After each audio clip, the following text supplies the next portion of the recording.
So I've done something pretty catastrophic. At the time of filming this video, I've told maybe one of my friends that this has happened, and that feels kind of weird because I tell my friends everything. This is so hard for me to talk about, and it's hard for me to explain, so I feel like I would just rather get it all out in one video and be done with it. When I got home on Saturday, I found a letter from the gender clinic. This letter had my top surgery date in it, and when I read the date, I should have felt ecstatic. I should have felt like this was the start of my life, that everything I've been working towards over the past 5-6 years has been leading up to this moment, and I can finally be free and happy. But that's not how I felt.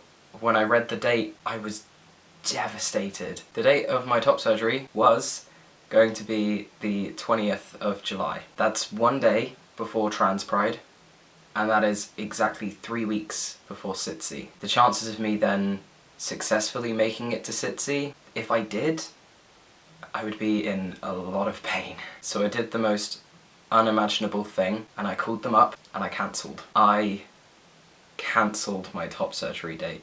It took a lot of thinking, a lot of contemplating, and I know that this is the right thing for me to do. I say cancel instead of rearrange because when I called up, they said that they're not scheduling in any more dates at the moment. And when I asked for an estimate of how long it would be until they are, they couldn't give me one. So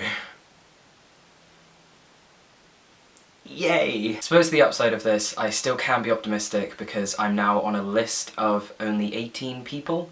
So I will be within the next 18 people to have their top surgery scheduled at that clinic with that doctor. If I'm the first person on that list or even the 18th person on that list, I have high hopes that it will still happen by the end of the year. There are a lot of very complicated reasons as to why I've done this. It's not just because I want to go to Pride and I want to go to SITC. It's because those things for me, those are important to me. That part of my life, that defines me. What I do and what I want to do, what I experience, that is who I am. Being trans is not the be-all and end-all of who I am. I've been trying to exercise this philosophy in my life that I will not let my transition define me. I will not let my transition own me. This was a big time when I had to face up to that, when I had to stay true to my own beliefs and my own philosophies, and it was incredibly fucking hard for me to do that. This time of year, every year, is so important to me. It's the time of year when I see all of my friends.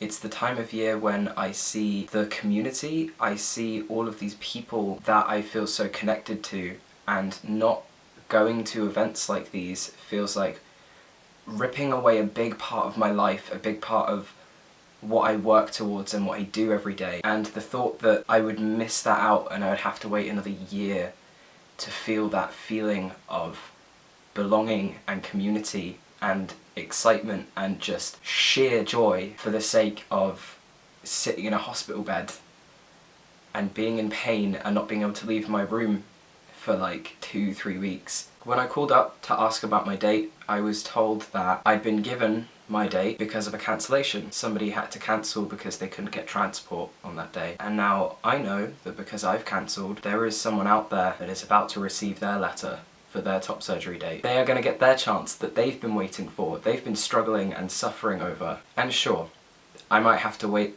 longer than I already have, but if there's one thing I think I've proved to myself over all these years is that I am fucking resilient, and if I'm good at anything, I'm good at waiting. But because of my decision, because I can be content with waiting a bit longer, there is somebody out there who maybe wouldn't have been okay, who now doesn't have to wait. There is nothing I would love more than for somebody to just scoop me up right now, take me to a hospital, slice me open. But life doesn't work like that. Life isn't easy. Things don't just get handed to you.